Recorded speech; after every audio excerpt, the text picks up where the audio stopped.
Gabriela, anakku sayang. Bagian 5. Detik-detik kelahiran Gaby. Menantikan kelahiran sang buah hati, bagiku adalah momen yang sangat indah. Tidak sabar rasanya, aku ingin segera memandang dan mencium bayi yang selama 9 bulan tumbuh dan berkembang di dalam rahimku. Semoga Tuhan membantuku, mama yang sangat amatir ini, agar mampu merawat bayiku dengan baik. Semoga aku bisa selalu memberikan yang terbaik buat anakku, yang merupakan anugerah terindah dari Tuhan dalam hidupku. Ketika kandunganku memasuki usia 7 bulan, dokter mengatakan bahwa kepala bayinya masih jauh di atas. Kemungkinan karena faktor rongga panggulku kecil. Jadi kepala bayinya tidak bisa masuk ke rongga panggul. Kalau sampai usia kandungan 9 bulan kepala bayinya masih di atas, kemungkinan besar persalinannya harus lewat operasi sesar. Dokter menyarankan agar aku banyak melakukan aktivitas berjalan kaki supaya merangsang kepala bayinya untuk turun ke rongga panggul. Sebenarnya, dari awal kami berharap bisa melangsungkan persalinan secara normal. Selain proses pemulihannya lebih cepat, melahirkan secara normal memberikan peluang untuk mempunyai banyak anak, sebab proses persalinannya tidak meninggalkan jahitan di dinding rahim. Karena alasan itu, setiap pagi dan sore hari, aku berjalan keliling komplek ditemani mamaku. Namun sepertinya kepala bayinya tidak kunjung turun. Mungkin memang karena kepala bayinya terhalang rongga panggulku yang kecil. Tapi aku tidak pernah berputus asa. Aku tetap menjalankan anjuran dokter kandunganku, yaitu harus sering berjalan kaki.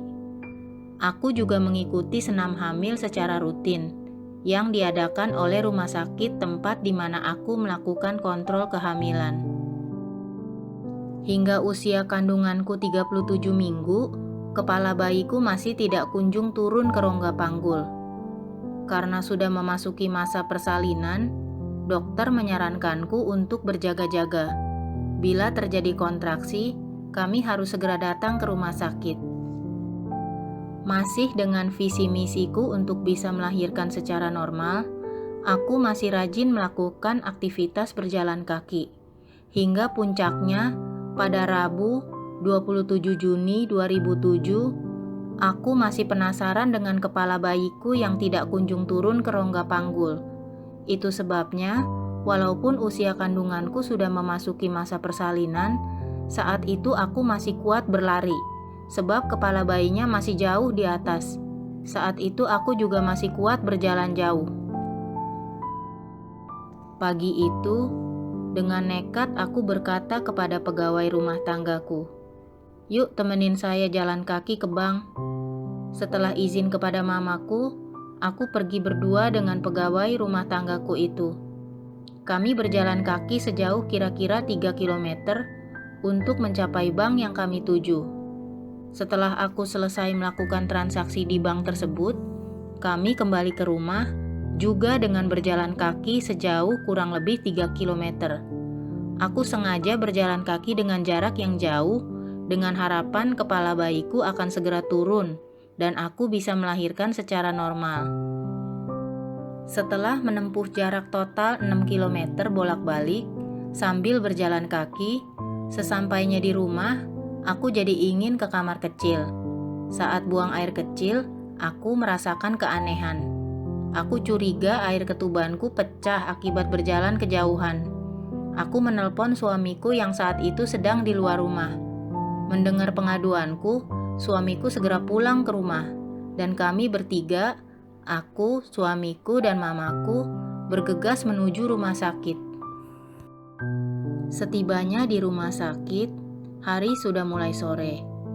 Aku kemudian diminta untuk segera duduk di kursi roda yang telah disediakan oleh pihak rumah sakit. Saat itu aku menjawab, "Suster, gak usah pakai kursi roda, saya masih kuat jalan. Lari saja saya masih kuat kok." Akhirnya kursi roda yang telah disediakan aku tolak. Kemudian aku dibawa ke ruang periksa khusus untuk ibu-ibu yang akan melahirkan. Setelah dicek oleh suster, ternyata air ketubanku belum pecah dan belum ada pembukaan. Memang secara logika tidak mungkin ada pembukaan kalau kepala bayinya saja tidak bisa masuk ke rongga panggul. Nah, saat itu aku diberi pilihan. Apakah mau pulang lagi atau mau langsung dioperasi sesar saja? Sebab harapan untuk melahirkan secara normal sudah tidak mungkin dilakukan, mengingat kondisi rongga panggulku yang kecil.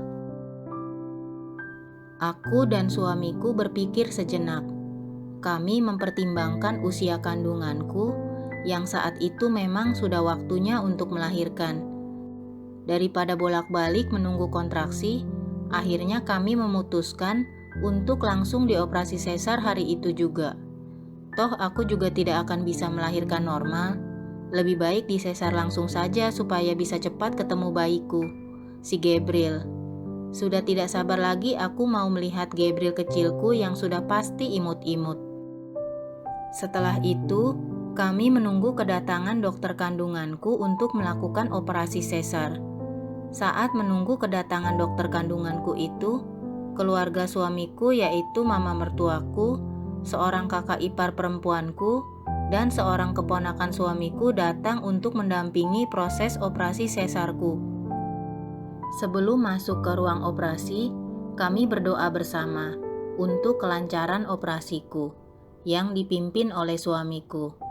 Setelah itu, aku didorong masuk ke ruang operasi. Aku dioperasi sesar pada malam hari, yaitu pukul 22 waktu Indonesia Barat. Dan bayiku lahir pada pukul 22:25 waktu Indonesia Barat. Perasaan bahagia menyelimutiku ketika aku didorong ke ruang operasi. Sebentar lagi aku akan melihat bayiku yang lucu dan bisa segera menciumnya. Saat itu, aku tidak merasa takut sama sekali, sebab aku sudah siap dengan segala resiko yang mungkin terjadi.